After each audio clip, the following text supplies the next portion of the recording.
Dans Actes 11, 19 à 26, nous pouvons voir l'ordre pour l'Église révélé progressivement.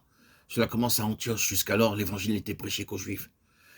Les étrangers de Cyrène et de Chypre étaient venus à Antioche et commençaient à prêcher aux Grecs.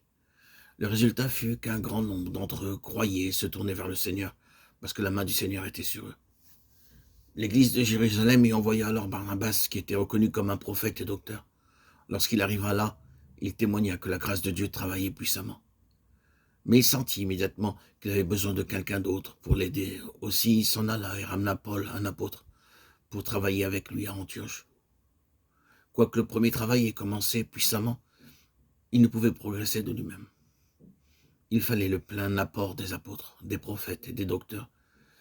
Et nous voyons au verset 27 que les prophètes et les apôtres furent conduits ensemble pour le travail du corps de Christ. Il survint non seulement une famine, mais aussi de grandes persécutions à Jérusalem.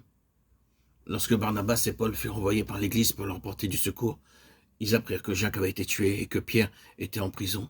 L'Église était continuellement en prière pour que Pierre puisse être délivré. Je peux imaginer Paul et Barnabas se joignant tous les deux à cette réunion de prière. Quelle merveilleuse réunion de prière. Une nouvelle révélation de la prière de l'Église a dû leur être donnée. De retour à Antioche, ils ont pu faire partager aux croyants de cet endroit le même fardeau de prière.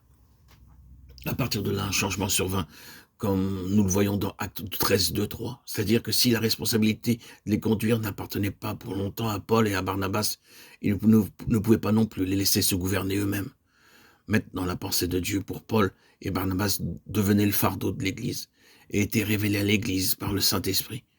Ce fut le devoir de l'Église de prier, de leur imposer les mains et de les envoyer ailleurs pour un ministère.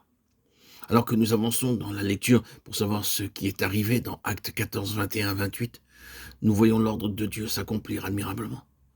Les apôtres vont de lieu en lieu et des hommes de toute classe sont levés et ils nomment des anciens dans chaque église. Ils ne retournèrent pas à Jérusalem mais à Antioche, parce que c'était là que l'ordre de Dieu leur avait été d'abord révélé et qu'ils furent recommandés à la grâce de Dieu pour le travail qu'ils avaient à accomplir.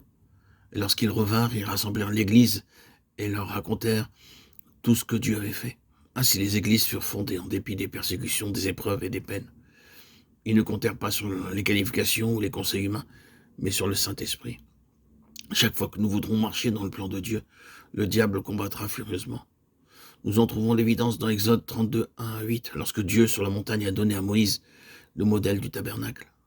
Le peuple tomba dans le péché et se rébella en faisant lui-même d'autres dieux. Quand Dieu accomplissait des miracles, le diable était tranquille, mais lorsque Dieu montrait son plan céleste, le diable était furieux. Maintenant, le diable cherche à nous entraver et nous attaque lorsque nous entrons dans le plan céleste. Il ne s'inquiétera pas si nous faisons ce que nous pensons être le mieux.